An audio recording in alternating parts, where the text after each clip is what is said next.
Hai kawan-kawan. Selamat datang ke bahagian ketiga perjalanan kita menuju kejayaan dan kebahagiaan. Hari ini, saya ada beberapa rahsia nak kongsi, jadi jom kita mulakan. Pertama, keyakinan diri. Kalau nak jadi orang yang penuh keyakinan diri, mulanya kena percaya pada diri sendiri dan hargai siapa diri kita sebenarnya. Jangan cakap saya tak boleh.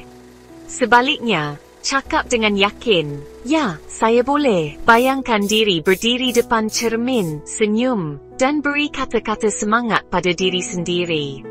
Bayangkan berjalan dengan yakin, berucap depan orang ramai dengan penuh keyakinan. Anda boleh buat. Seterusnya, kepimpinan keluarga. Kalau nak jadi ketua keluarga yang hebat, mulanya kena tunjuk contoh yang baik. Tunjukkan kebaikan, tanggungjawab, dan kasih sayang kepada anak-anak dan pasangan. Kepimpinan dalam keluarga dibina atas akhlak dan kasih sayang. Bayangkan bermain dengan anak-anak, tolong pasangan di dapur, dan solat bersama keluarga. Kepimpinan keluarga adalah memberi inspirasi melalui tindakan. Sekarang, capai kejayaan. Kalau nak berjaya dalam hidup, ia bermula dengan langkah kecil, satu demi satu. Committed untuk belajar sesuatu yang baru setiap hari.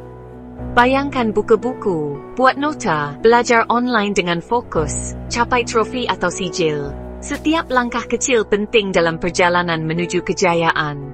Belajar kemahiran baru? Senang je, mulakan praktis setiap hari. Walaupun cuma 30 minit, ia tetap permulaan.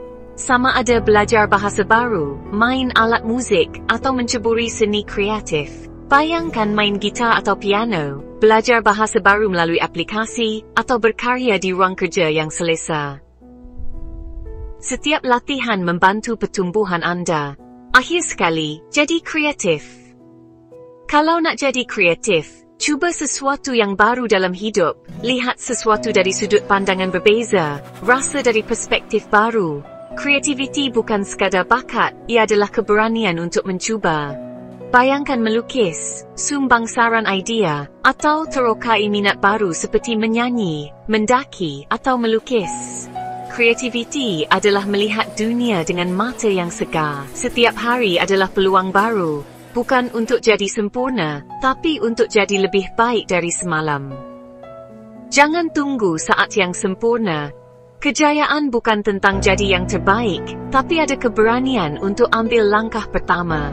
Seperti kata Nelson Mandela, ia sentiasa nampak mustahil sehingga ia selesai. Kalau masih ragu-ragu, tengok cermin. Orang yang anda lihat, itulah kunci kepada semua kejayaan dan kebahagiaan yang diimpikan. Time won't is sae. Bila anda mula percaya pada diri sendiri, semuanya berubah. Semuanya bermula. And billion car.